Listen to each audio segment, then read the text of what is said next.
मुख्य शिक्षा अधिकारी कार्यालय परिसर पौड़ी में राजकीय शिक्षक संघ ने अपनी विभिन्न मांगों को लेकर लगभग 2500 से अधिक शिक्षकों ने धरना प्रदर्शन किया। प्रांतीय नेतृत्व के आह्वान पर शिक्षकों ने प्रदर्शन कर प्रधानाचार्य सीधी भर्ती निरस्त करने की मांग उठाई। इस दौरान उन्होंने कहा कि शिक्षक जिस पद पर भर्ती हो रहा है 30 से 35 साल की सेवा के बावजूद भी इस पद से सेवानिवृत्त हो जा रहा है, जिससे उसे आर्थिक रूप से नुकसान हो रहा है। वहीं सामाजिक और मानसिक रूप से भी उसे प्रताड़ना झेलनी पड़ती है। बताया कि शिक्षक पूरे मनोयोग से अपने कार्य का निर्वहन कर रहे हैं, लेकिन सरकार और विभाग की गलत नीतियों के कारण जिन शिक्षकों को कक्षाओं में छात्रों के बीच होना चाहिए था, आज उन्हें धरना प्रदर्शन करना पड़ रहा है। बिल्कुल आपकी बात बिल्कुल सही है कि हमें विद्यालय में होना चाहिए था, और मुझे लगता है कि एक शिक्षक का सबसे सुखद अनुभव अपनी क्लास में ही होता है। कुछ ना कुछ तो मजबूरी है हमारी, वो सभी लोग अच्छे से जानते हैं, क्योंकि जो विद्यालय है वही हमारा, उस बच्चे हमारा अस्तित्व हैं, बच्चों की वजह से हमारा अस्तित्व है। लेकिन हम भी इंसान हैं, हमारी भी कुछ मांगे हैं, और सिंपल सी मांगे हैं कि एक तो ट्रांसफ़र होने चाहिए। बिना जो कई सालों तक जो साथी लोग हैं वो दुर्गम में ही फंसे हुए हैं, या कुछ लोग सुगम में ही हैं, तो मुझे लगता है कि ट्रांसफ़र लगातार होने चाहिए। और कार्यक्रम था वो पूर्व निर्धारित था राज्य शिक्षक संगठन की ओर से, और जो हमारी मांगे हैं वो प्रधानाध्यापक पर सीधी भर्ती पर नहीं है, बल्कि प्रमोशन के द्वारा वो भर्तियां की जाए, क्योंकि सरकार इसमें बहुत हिवाली कर रही है, बार बार वो आश्वासन देकर मुकर रही है। और आज उसी क्रम में पूरे जनपद का आज यहाँ पे धरना है मुख्य शिक्षा अधिकारी कार्यालय पौड़ी में। और इसके बाद भी अगर सरकार हमारी मांगे नहीं मानती है तो हम प्रांतीय स्तर पर हमारा 4 तारीख को पौड़ी और पिथौरागढ़ मिलकर एक धरना प्रदर्शन करेंगे वहाँ पे। और सभी से मैं अपील करता हूँ पूरे जनपद से कि वो सभी लोग बढ़ चढ़कर वहाँ पे हिस्सा लें, जिससे हमारी मुख्य मांगे थी कि प्रधानाचार्य भर्ती निरस्त हो और सभी शिक्षकों की पदोन्नति हो, जो कि बहुत समय से रुकी हुई थी, और सभी शिक्षक एक जगह पे रुके हुए हैं और उनकी पदोन्नति नहीं हो रही है।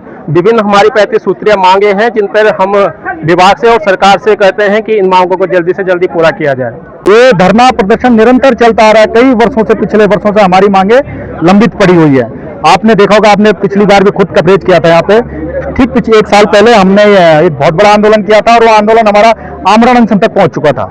लेकिन उसके बाद सरकार की वही साम दंड भेद की नीति अपनाई। वहां पे हमसे वादा किया कि बिना राजकीय शिक्षक संघ के विश्वास में लिए हम कोई भी निर्णय नहीं लेंगे, लेकिन फिर हाल में ही उन्होंने जो सीधी भर्ती का जिन है उसको बाहर निकाला है, और हमारे जो पदोन्नति वाले साथी हैं उनको कहीं ना कहीं निराशा हुई है। और उसी का परिणाम है कि आज यहाँ पर शिक्षकों का जन सैलाब सिर्फ पौड़ी में ही नहीं, पूरे उत्तराखंड के 13 जनपद मुख्यालयों पर आज पूरे शिक्षक बड़े आक्रोश के साथ उतरे हैं। और किसी भी कार्यक्रम हमारा पूर्ण नियोजित है। बहुत बड़ी संख्या में हमारे 15 विकास खंडों के जो शिक्षक साथी हैं, शिक्षिका बहनें हैं, आज के इस कार्यक्रम में उपस्थित हुए हैं, तो हम इस कार्यक्रम को बीच में स्थगित भी नहीं कर सकते हैं।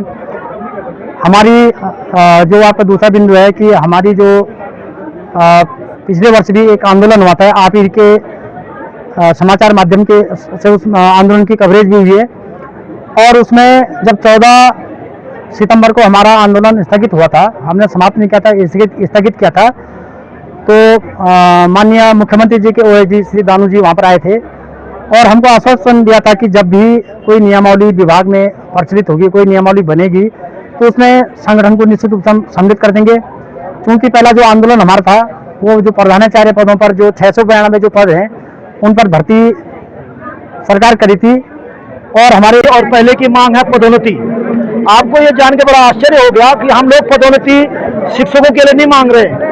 इसका जो सीधे फायदा होगा वो छात्र को होगा, क्योंकि हमारी जो सेवा नियमावली है उसमें 50% पद सीधी भर्ती के हैं और 50% पद पदोन्नति के हैं। ये पद आप दूसरे सोर्स से भर ही नहीं सकते हो। यानी आज हमारे विद्यालयों में 50% पद जो है वो रिक्त है, और आप लगाइए कि जब 50% पद हमारे रिक्त हैं प्रवक्ता के, 100% पद हमारे प्रधानाचार्य के रिक्त हैं, 100% पद प्रधानाध्यापक के पद हैं, तो हम तो अपने छात्रों के लिए संघर्ष कर रहे हैं। क्योंकि आज हमारा जो केमिस्ट्री का टीचर है वो पॉलिटिकल साइंस पढ़ा रहा है, हमारा मैथ्स का टीचर जो है वो इंग्लिश पढ़ा रहा है। इतनी कमियां है विद्यालयों में, तो इसलिए हम यहाँ पे आए कि सरकार जो है शीघ्र पदोन्नति करे। और आपको ये भी जान के बड़ा आश्चर्य होगा कि हम उन लोगों की पदोन्नतियां मांग रहे हैं जो आज ग्रेड 54 ले रहे हैं और उनकी पदोन्नति होती है 4800 पे। तो ये बड़ी विसंगति है। वित्तीय लाभ 1 रुपये का नहीं होना, लेकिन हमारे विद्यालयों को संसाधन मिलेंगे, इसलिए हम लोग संघर्ष कर रहे हैं।